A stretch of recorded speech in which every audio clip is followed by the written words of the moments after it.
नमस्कार। चलिए आज हम आस्था और चतुराई की एक बहुत पुरानी कहानी की गहराइयों में उतरते हैं। एक ऐसी कहानी जो हमें सीधे पांडवों के वनवास के उन मुश्किल दिनों में ले जाती है। अब ये सवाल सुनने में थोड़ा अजीब लगता है ना, लेकिन यकीन मानिए यही एक सवाल हमारी आज की पूरी कहानी का केंद्र है। ये हमें बताता है कि कैसे कभी-कभी सबसे बड़ी मुश्किलों का हल सबसे छोटी, बल्कि यूं कहें कि ना के बराबर दिखने वाली चीजों में छिपा होता है। तो हर बड़ी कहानी की तरह इसकी भी शुरुआत एक योजना से होती है। पर यह कोई सीधी साधी योजना नहीं थी, बल्कि ईर्ष्या और नफरत से बुनी गई एक बहुत ही चालाक चाल थी। कहानी के दो अहम किरदार हैं।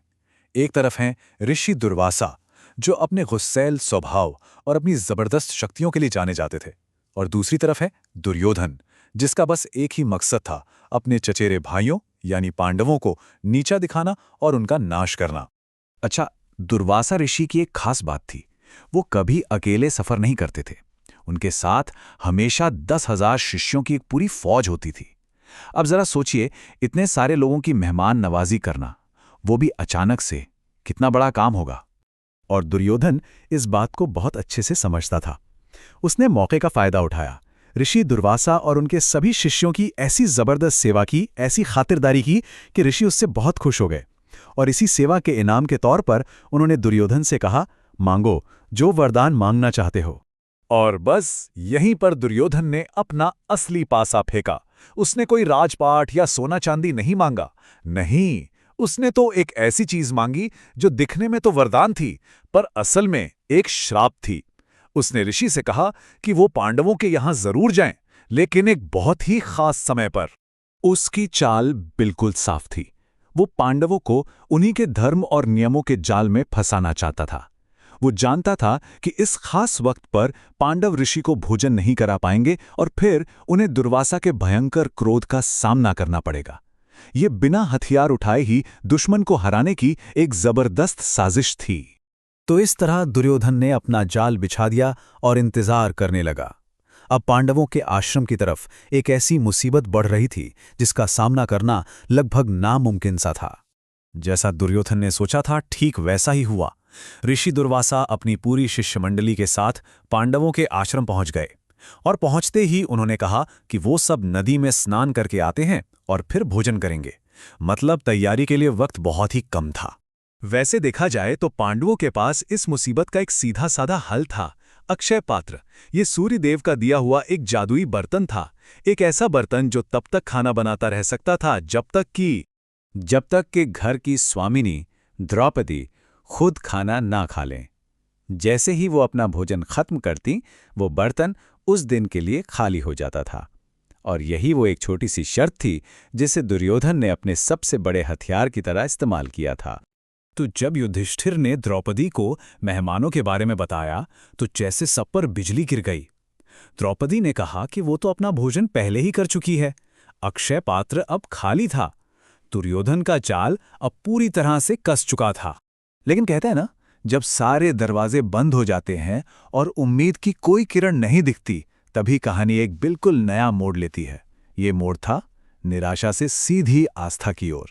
जब द्रौपदी को लगा कि अब कुछ नहीं हो सकता, वो पूरी तरह से बेबस हैं, तो उन्होंने वही किया जो हम सब सबसे मुश्किल घड़ियों में करते हैं। वो एकांत में गईं और पूरे दिल से प्रार्थना करने लगीं। इस बड़ी मुसीबत से बाहर निकलने का कोई रास्ता मांगा, और उनकी प्रार्थना सुनी भी गई। भगवान कृष्ण उनके सामने प्रकट हो गए, लेकिन राहत मिलने की जगह कृष्ण के पहले शब्दों ने द्रौपदी की परेशानी को जैसे और भी बढ़ा दिया।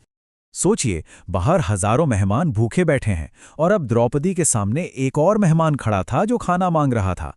ये तो आस्था की एक ऐसी परीक्षा थी जहां मदद की उम्मीद में एक और चुनौती सामने आ खड़ी हुई। कृष्ण ने द्रौपदी से कहा कि वो वही खाली बर्तन लेकर आएं। द्रौपदी थोड़ा झिझकते हुए वो बर्तन ले आईं। कृष्ण ने उसे बड़े ध्यान से देखा, और उस बिल्कुल साफ बर्तन में एक चीज चिपकी रह गई थी, सब्जी का एक अकेला छोटा सा पत्ता। और वही छोटा सा पत्ता जिस पर शायद किसी की नज़र भी नहीं पड़ती, अब इस कहानी का सबसे अहम हिस्सा बनने वाला था। एक ऐसा हिस्सा जिसका असर पूरे ब्रह्मांड पर होने वाला था।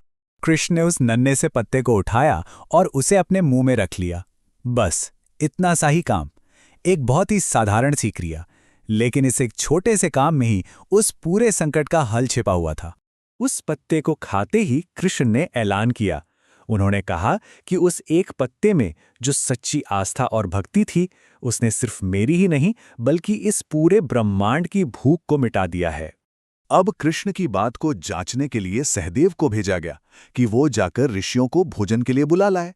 लेकिन जब वो नदी किनारे पहुंचे तो वहां कोई नहीं था, सब जा चुके थे, क्योंकि अचानक ही उन सभी का पेट इतना ज्यादा भर गया था कि वो एक और खाने की सोच नहीं सकते थे।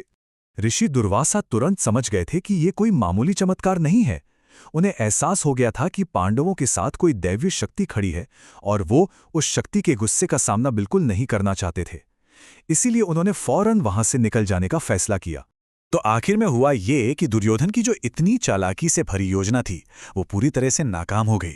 लेकिन ये कहानी हमें एक बहुत गहरे सवाल पर सोचने के लिए छोड़ जाती है। क्या ये द्रौपदी की उस अटूट आस्था की परीक्षा थी जो उसने पूरी तरह से निराश होने के बाद भी नहीं छोड़ी, या ये सिर्फ कृष्ण की दैवीय शक्ति का एक प्रदर्शन था? शायद एक कहानी हमें यही सिखाती है कि जब आस्था की सच्ची परीक्षा होती है ना, तभी दैवी शक्ति का सबसे बड़ा चमत्कार देखने को मिलता है।